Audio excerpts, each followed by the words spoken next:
Donc c'est un compositeur italien, 1925-2003. Il a écrit ça pour son ex-femme, donc Cathy Berberian. Et l'œuvre date de 1965. Hein, voilà. Ça s'appelle Sequenza 3. Et c'est en fait...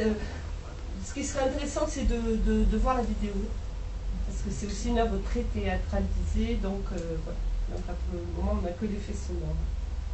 Voilà, j'ai fait... Et ça a été écrit pour vous, bien sûr, voilà. Que de la voix. Ça a été écrit spécialement pour Cathy Berberian. Et les Sequenza, c'était écrit pour soit un seul instrument, soit... enfin là, ça a été écrit pour voix solo. Donc il n'y a que la voix. Et quelques petits ajouts qu'on entend au fur et à mesure. Parce qu'au départ, on n'entend que la voix. Et en fait, voilà, il y a ça, il y a... C'est bien, mais c'est du corps.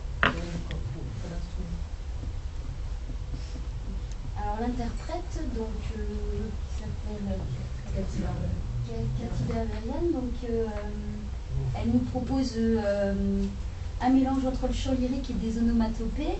Donc on a trouvé que c'était assez dur à suivre.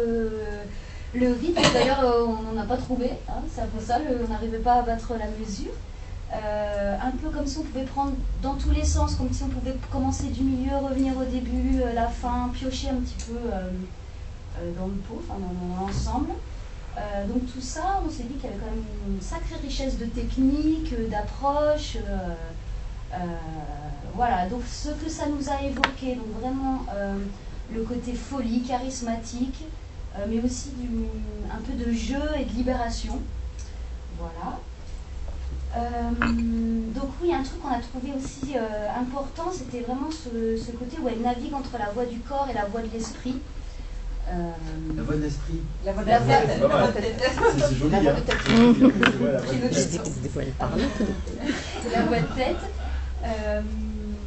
Voilà.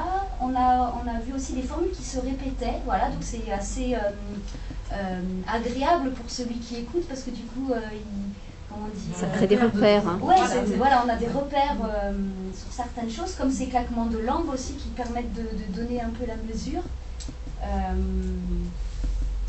Voilà. Et si, il y avait une dernière chose par rapport à la voix, on s'est rendu compte qu'elle jouait à la fois sur le tempo et sur l'intensité. Voilà. Et ça, c'était la fin. Jouer sur le tempo, c'est-à-dire et bien autant sur l'accélération, je confonds les deux, l'accélération et l'amplitude, enfin l'intensité. D'accord, ouais, l'accélération. Ouais. Parce qu'en fait, tu as dit au début qu'il n'y avait pas de tempo. Oui, voilà, c'est un peu contradictoire. Ouais, sur l'accélération rythmique, quoi, les notes plus rapides, ouais. Au fur et à mesure. C'est un mélange aussi entre, je sais pas si tu l'as dit, peut-être je t'ai pas bien écouté. Excuse-moi.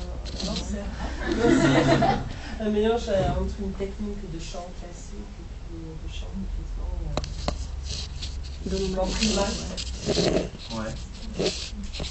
On entend quelques phrases, quelques mots. Enfin, elle dit justement donnez-moi des mots. Donc c'était. Enfin, moi ça m'interpelle parce que quand j'entends des cris comme ça et que j'entends quelqu'un qui dit entre tous ces cris donnez-moi des mots, et je trouve ça intéressant. C'est rigolo aussi parce que Cathy Berberian, c'est un personnage complètement atypique dans le milieu de l'art lyrique. Et elle reprenait les Beatles en baroque, des trucs comme ça, et donc elle était hyper décriée comme chanteuse. Ou au contraire.